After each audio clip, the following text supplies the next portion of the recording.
Makiyaj qilamiz va gaplashamiz. Men o'zim o'rangan qiz bo'lmasam ham hijobli qizlarimizga otilayotgan toshlarga ortiq bardosh bera olmayman. Nega doimo o'rangan qiz qandaydir xato qilsa, birinchi navbatda uni ro'moli ro'kach qilinadi. Va hatto qandaydir xato ish qilish shart emas. To'ylarda o'ynashi mumkin, bloger bo'lishi mumkin yoki qandaydir rasm qo'yishi mumkin. Birinchi navbatda uni ro'moliga yopishamiz. Hijobga kirgan qiz Allohning oldidagi farzini bajaryapti xolos. Unga farishtadek yoki mukammal insondek muomala qilish bu juda ham noto'g'ri.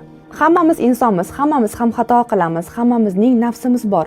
Alloh bizni shunday yaratgan va buni ro'mol bilan hech qanday aloqasi yo'q. Men bu gapim bilan kimnidir oqlamoqchi yoki qoralamoqchi, kimnidir yonini olmoqchi emasman. Shunchaki ularga tazyiq qilishni bo'ldi qiling. Islom juda ham chiroyli va mukammal din. Uni biz ham mana shunday agressiyasiz, chiroyli ravishda talqin qilishimiz kerak.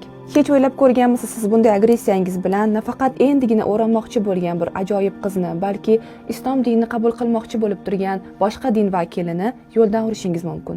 Shunchaki insonlarni ro'moliga qarab yoki kiyinishiga qarab muhokama qilmang. Balki boshidagi ro'mol ularga qandaydir mas'uliyat berar, lekin bu qadar katta javobgarlik emas. Ushbu videoyim bir qancha salbiy izohlarga to'lishiga ko'zim yetyapti, lekin shunday bo'lsa-da, bu videoni olishga va siz bilan bo'lishga qaror qildim. Umid qilamanki, nima demoqchiligimni oz bo'lsa-da yetkaza oldim. Islom mukammal din. Lekin musulmonlar emas. Umid qilamanki, ushbu video bilan hech kimni dilini og'ritmadim va kimnidir noto'g'ri taassurot uyg'otmadim.